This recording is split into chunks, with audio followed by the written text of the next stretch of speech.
For more on the election, we're joined by Arturo Porzecanski. He's a distinguished economist in residence at the American University's School of International Service. Great to have you here with us at the desk. This election, we've talked about this before a number of times. So let me just start with a real simple question was this a surprise to you? Yes, it was. Even though Marina Silva was falling in the polls and Aecio Neves was rising in the polls, the difference between the incumbent and him was much narrower than all the polls were suggesting. Well, this brings up a good question. So the polls were essentially wrong, I suppose, because they moved so quickly towards the end. What explains that? Evidently, people were making up their minds right up to the end or changing their minds right up to the end. You think about the issue that the incumbent is under, the pressure she is under right now, which is essentially to turn the economy around. We all know that you can't turn the economy around in weeks or months. These are things that take years. We're now down to the two. What's going to be the main difference between those two?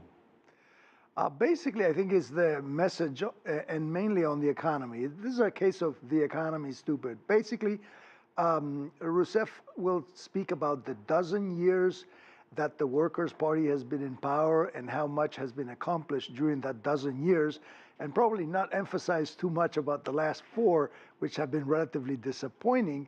And Aecio Neves will probably point out that, Brazil could do so much better with more pro-business, market-friendly policies. So the economy will figure large in the debate.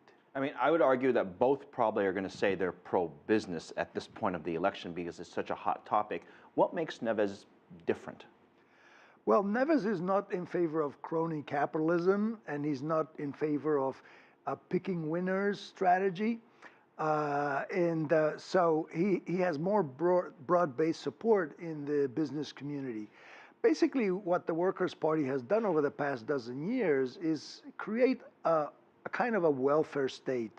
They have been giving out a lot of money, either loans for companies that they believe in, or else money for poor people.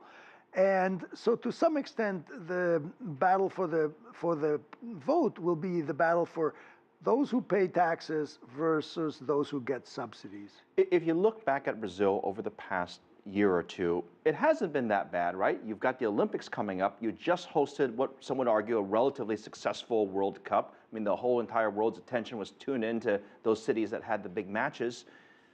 What went wrong? Basically, the economy has not been growing for the past 2-3 years. It's not at a bad place in terms of unemployment. The unemployment rate is at a historic low.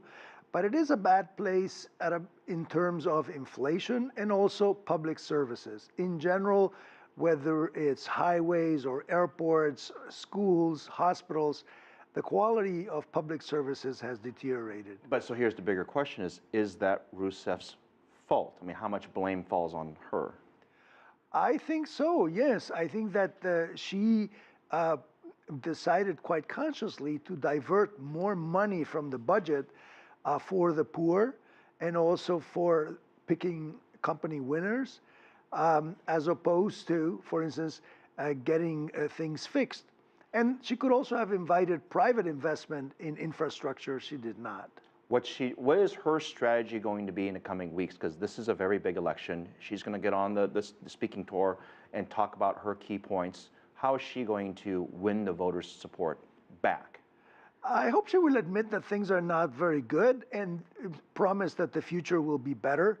And also, as I say, I think that she will appeal to some kind of average experience of the last dozen years and not put too much emphasis on the last couple of years. Whereas Aecio Neves will probably say, thank you, but we can do so much better if we have a change of course. So in a sense, it'll be change either way, I think.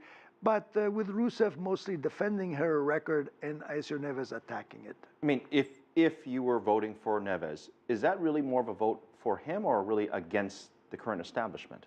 Right. I think there are a lot of people who will vote for Aecio who would have voted for Marina Silva anyway, simply as a rejection vote. So there is discontent, and I think that whoever runs against the incumbent will channel that. But it's not enough. They have to get those who would have voted for the one who came in third place. So whether she decides to endorse either one or not at all will be an important factor. And, you know, we cover a lot on the economics in South America, and obviously this is huge. Explain to our viewers around the world why this is so critical to the continent and possibly to the global economy. Well, Brazil is one of those big engines of the world. And the fact that it's been mostly turned off or not, moving much is a factor that has contributed not just to South America's relatively poor performance, but also to the world's.